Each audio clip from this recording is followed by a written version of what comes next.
India's population is 142 crores, which is 17.76% of the world population, out of which we have an estimated 7.3 crore social media influencers. This basically means every society or community has a minimum of 1 or 2 influencers. I recently traveled to my hometown where I found a nephew of mine who is 8 years old and is streaming online games.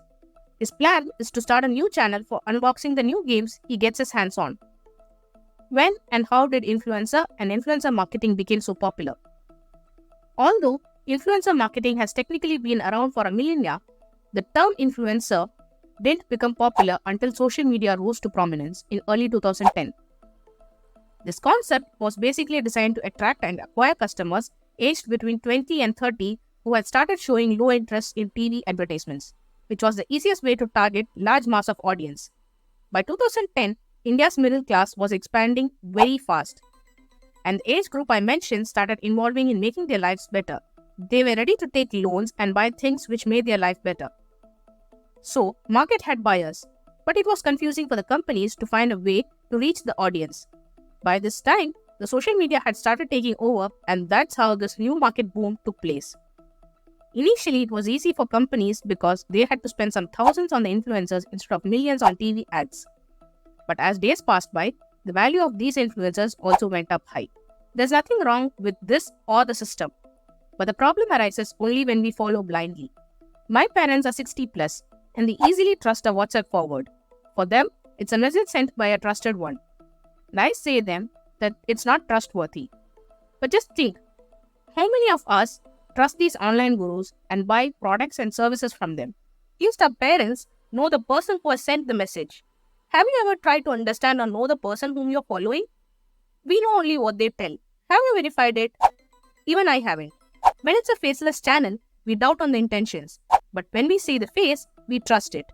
But how do we trust them? India's biggest startup scam happened in 2023. Most of you might be knowing about the World Startup Funding Festival in Noida. This was promoted by the most famous influencers like Chetan Bhagat, Ankur Warikoo, Raj Shamani, and so many others. Wield, a company which gave fixed deposit on crypto. This was highly promoted by our Fin influencers. And what happened to it when the company broke? The investors faced the trouble and still people's money is being locked. Such situations occur when influencers don't have any knowledge on what they are promoting.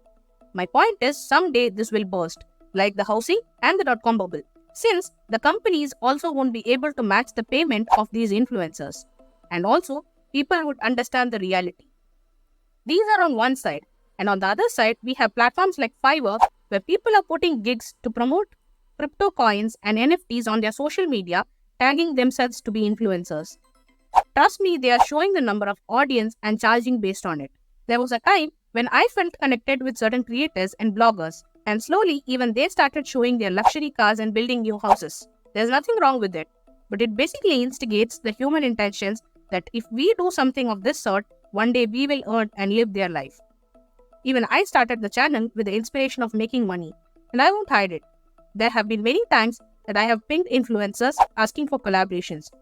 But almost after 6 months in this platform, I understood it isn't easy as I thought. They have slogged day and night to gain their positions, but that isn't giving them the privilege or the pleasure that they can sell anything and everything showing their face without even proper awareness. They have their own set of responsibility and they need to know it. The money in the flow of this sort of marketing might become less, but that doesn't mean the practice will come to an end. There's nothing wrong with the relevant people who give advice on the products that they believe in, but in the end, it's in your hand whether you take the decision to buy it or not. Now, if you want to know about how UPI apps make money in India, go watch this video. If you like this video, do like it. Also subscribe to our channel so that you don't miss out on any new videos which we are bringing out for you. Until next time, take care and make financially wise decisions.